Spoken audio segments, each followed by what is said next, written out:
Hello, everybody. I am Jess Payne. I'm a member of the NABBA board and the Professional Development Committee chair, and I'm here today with Jessica Sneeringer, the director of the Athena Brass Band, and they're about to head over to the RNCM Festival in England.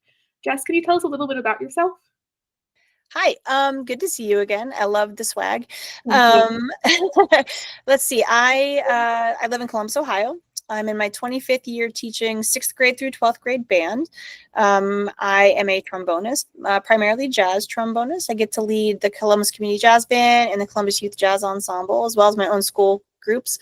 But the most fun right now is I also get to direct the Athena Brass Band. After 16 years with Central Ohio Brass Band, I've transitioned totally to Athena and able to focus all my energy there. And yeah, I'm just having a blast. I get to have fun. I get to, come home to my kids, Josh and Jordan, and my partner Sam, and everything is just like, life is good right now. We're going to enjoy it while we can. Awesome. Let's get started. When do you guys head out for Athena? Some people have already left. And some people, I leave like Monday around 3:00. I'll depart from Columbus and I'll land about 10:30 or so on Tuesday morning in the UK. And then our rehearsal starts. We have a reception at like 4:00, and then our rehearsal starts at 6:00. So it's going to be a very fast go turnaround. That's awesome. And you guys are partnering with a local band, right, to do a concert? Yeah, we've been very fortunate. We actually are partnering with 2 local bands. We're using the Ecclesboro Band Room as a rehearsal site, in addition to RNCM. As you might imagine, RNCM is very busy this week. So we are going to be using Ecclesboro's Band Room. Marika Gray is their conductor, so she'll conduct a piece on our concert at RNCM, which is excellent. She's just amazing anyway. So we're lucky to get to work with her. And then we are actually going to do a Thursday night concert with the Carlton, Maine Frickley Band, which is cool. David Perkis is their conductor. He actually came to Columbus before the pandemic and worked with Cobb, Central Ohio Brass Band.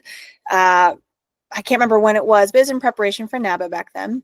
And so it'll be nice to see him again and, he's had a baby since then. Well, his wife has had a baby since then. So it's kind of cool to get caught up. That's awesome. Is there anybody else that you're looking forward to connecting with over there that you've maybe met before and worked with before? Every single person in the brass band world. I mean, there are people I've never met ever. And there are people I have met. It would be nice to see again. I'm looking forward to seeing David Thornton again. I did get to do some stuff with him a while back. And I don't know who I'm going to meet who I'll be able to run into, who our schedules will line up to hang out with for a little bit. But I'm hoping to say hi to old friends and meet a lot of new ones too. Have you met Lucy Pankhurst before? Oh yeah, Lucy, we go way back because of Athena actually.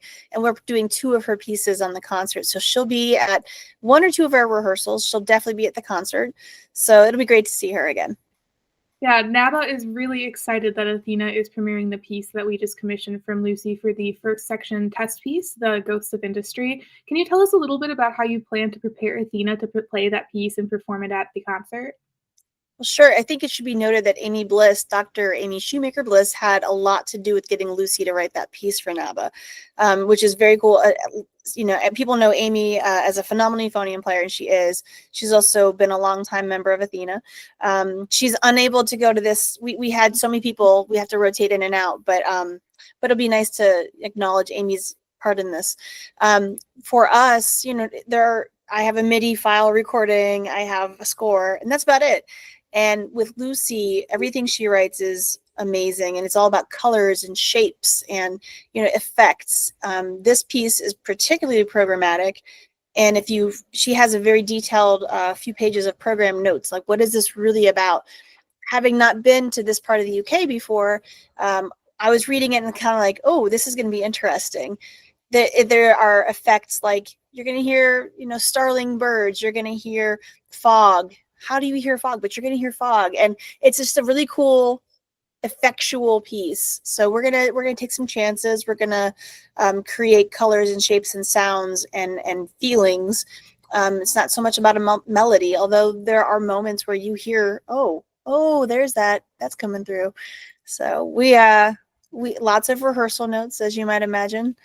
try this in this measure, we're gonna do this in this measure, things that aren't in the score or aren't on the page and inherently intuitive.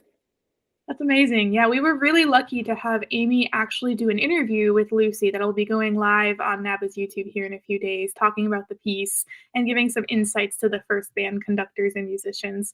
So we're thrilled to be working with both of them for this.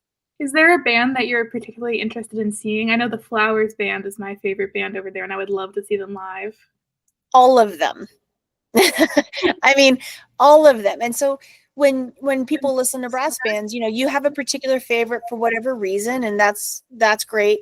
But there is something to be learned from every brass band, and they've evolved. So when I started listening to brass bands all those years ago, Black Dyke doesn't sound the same. Not better or worse, just different.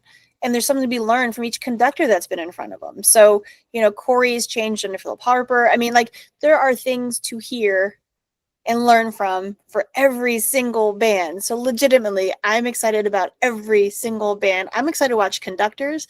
What I would really love to be able to do, and I just don't think it's going to work out, is watch like a rehearsal. I want to see the you know, how does it get from point A to point B? That's what I want to watch, but I don't think that's a possibility on this trip. Yeah, the rehearsal aspect of the British bands is something that's super interesting to me because I know they rehearse in really tiny rooms, and then when they get on the stage, they still manage to fill that whole stage up. So I would also be curious what their rehearsal process is like. I'm sure it'd be very Absolutely. interesting. You mentioned David Thornton earlier. He was the kind of main drive to getting Athena over for this contest, right? Yeah, he's turned it truly into an international contest. And what David's been doing, part of his, I don't know if it's a mission statement or not, but he's really intent on bringing new music, new composers, voices and sounds we've not really heard before. He's really interested in expanding their repertoire. He's also interested in, you know, honoring what's come before. So you'll hear a lot of Gregson, I think, at this particular RNCM festival, which is exciting. But he's really done a good job of just broadening the horizon of brass band, you know, and I think we play a big part in that this year. We have the international aspect, just, you know, the majority of Athena is from America. However, we also have Japan, Norway, and Sweden represented, as well as the UK, in the band this time around, which is super exciting. But also our entire program is written by women composers or arrangers, the entire program. So that's never been done at this festival before. I'm excited for that to happen. Yeah, that's such an amazing thing to happen. It's so cool. And I know that Athena is a group of like a rotating musician, that Athena is more of an idea rather than a group of people. Can you tell us a little bit more about Athena's mission and how it furthers that kind of aspect of brass banding that everyone is included and everyone has a home in brass banding? Yeah, so Laura Lineberger started Athena in 2003. And right off the bat, it was to bring people together. She started with people who were familiar with NABBA and had been in NABBA bands, which is great. But over the years, that's not necessarily a qualifier anymore. Now the mission is basically to bring people together. So we have people who are charter members who played in 2003, that very first time. We have one who's played every single Athena, by the way. That's not me. I wish I had been that person, but I'm not. We have folks who are college professors. They are in the Army band. They are top brass band of Battle Creek. I mean, we've got some serious professional musicians. We're also bringing in college students or graduate students who are just getting started in their careers. And it's part, you know, mentoring. It's part opening their eyes and ears to what's possible out there. We have a great mix of young and experienced. We have a great mix of people who've never done brass band even. Like we don't have too many of them because it's a specialized thing, as we know. But we do welcome people who've never been in a brass band before because they're going to catch the bug and they're going to take that bug back to wherever they are and say, we should be doing this.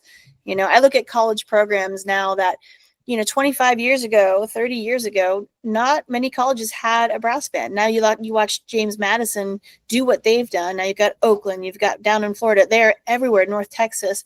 They're just exploding. And I think college music programs are seeing the benefits of brass band. So it's a little bit of everything. Like, take this back to your community, take this back to your university. And not only that, hey, young person, now you've got to play with Ashley Hall, Jen Oliverio. I mean, you're going to learn just from sitting next to them. You don't even have to play a note. You're going to learn. and then you're going to take that back to whatever it is you're doing and grow. And that's amazing. Yeah, I can definitely speak to how amazing that is. When I played the OMEA concert, I was sitting in a row with Dr. Gail Robertson, Dr. Amy Shoemaker Bliss, and then Laura Lineberger was on my other side, and then Diana Herrick was on the other side. That was a powerhouse row to sit in. I felt very special that I was allowed to do that. And the coolest thing about Athena was that was the second time I played with them, and people that I just met at that first gig, like when I walked in the room, they came up to me to say hi, and I didn't just feel like some random grad student who was coming in to play with Athena. I really felt like I was part of it. So it was very special. And I think that was my favorite Athena memory before the rehearsals even started. Just that people were coming up and saying hi and they remembered me from last time. So that was really cool. There is a certain... Oh, go ahead. No, go ahead. Go ahead. Can you tell me a little bit about your favorite Athena memory? Oh my goodness. Well, I was about to say that there's a magic to Athena, and it's palpable. It's intangible, but it is strong. And my favorite Athena memory is probably, I was a charter member, 2003. I played bass trombone, probably only because I owned a bass trombone. I'm not a bass trombonist in real life. But just jumping around, and I didn't know anybody. I barely knew who Laura Lineberger was. I only heard of her because of Ohio State. And I showed up and people are warming up. And I remember there are a couple people who were warming up and I wanted to cry because their warm up was just amazing. I think that very first downbeat, Anita Cocker-Hunt was the director that time. That she's the initial director of Athena, and for like 9 years was the director. And that first downbeat, that first sound that was created for the first Athena ever, I mean, I'm getting goosebumps talking about it. It's an experience I had never had before. And then, like, as that rehearsal went on, it was very clear that this was a different kind of ensemble in terms of support and encouragement. I didn't feel competition with other people. I felt like we're all here to make a really good product happen. We're here to have fun, and we're here to support each other. And that, I'm really proud to say, has remained the constant with Athena. Yeah, the supportive just energy in that room is so exciting. There's something really electric about these rehearsals. They're so long always because we only have a certain amount of time to get ready for a performance, but they go by so quickly because of how exciting it is to just be in that room. It's a great time. We have to move fast. Yeah. But it's so amazing how quickly the group comes together. Like, we've played with each other for years because everyone is so skilled at what they do and has such passion to come together for this performance. Yes. It's really exciting. Will you tell us a little bit about your journey to become the conductor of Athena? Dumb luck is kind of how it goes. So again, I was bass trombonist starting in 2003. In 2005, I started conducting the Central Ohio Brass Band, and I was very green. I didn't know how to run a 2-hour rehearsal. I didn't know how to do certain kinds of cues, interpretation. I was very, very young at. I had some good mentors. Tony Zelinzik was amazing. Dr. Paul Drossi, obviously, and Keith Wilkinson. I mean, some really great mentors, and all those recordings we were talking about of all the bands, of course. Cobb started to do pretty well at NABBA. And in 2012, there were 2 Athena performances that summer. The first one was actually the first one I had to miss at IWBC, and Anita conducted that one. But Anita could not make the Gettysburg Brass Band Festival. I could. And Laura Lineberger, who is a gem of a human being, called and offered me the chance to conduct the festival. And after my jaw was picked up off the floor, I said absolutely, and we had a really great performance. It was fun. I was definitely maybe the most nervous I'd ever been at that point. I mean, I remember we did a trombone feature, and I looked over, and there's Natalie Mannix, and I'm like, oh, yeah, okay. Like, that doesn't make sense in my brain, but that's great, And then had the opportunity again. I split the podium with Kate Woolman, Kate Combs now, who's going to be performing in the UK with us. We split the concert at IWBC in Kentucky in 2014. That went very well. And then 2015, I just started conducting, and so far, I think it's gone okay. We'll see. We'll see. We are trying to deepen the conductor pool for Athena, and we're making some good headway there too. So, yeah. That's awesome. Is there anything else you want the NABBA world to know about Athena or the performance that you've got coming up in England? Oh, wow. I think it's important that people know, you alluded to this earlier, but it never is the same band twice. We rotate people in and out. We try to make sure that people who should have a chance to play with Athena get the chance to play with Athena.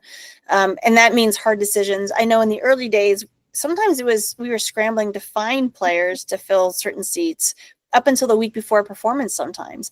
Now, for instance, this UK performance, we sent out the Google form. We had 84 people who were willing and able to go. 84, that's 2+ bands. That's almost 3 bands. And unfortunately, we can't say yes to everybody. So it's a good problem to have. It's something that we're trying to do the best we can. We're still working out the kinks, but it's never the same band twice.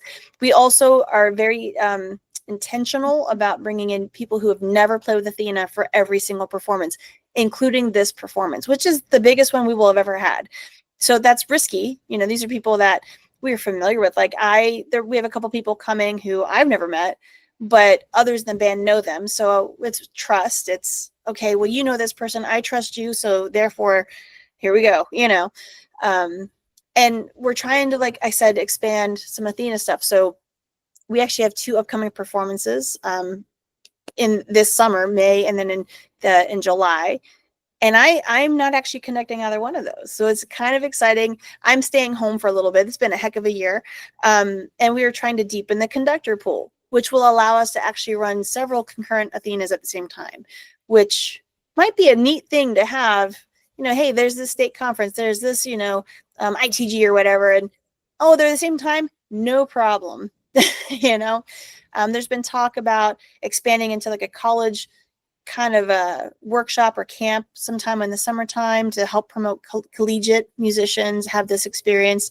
Maybe it won't be the same exact experience as playing with Athena, but like Athena JV or something. I don't know. Mm-hmm.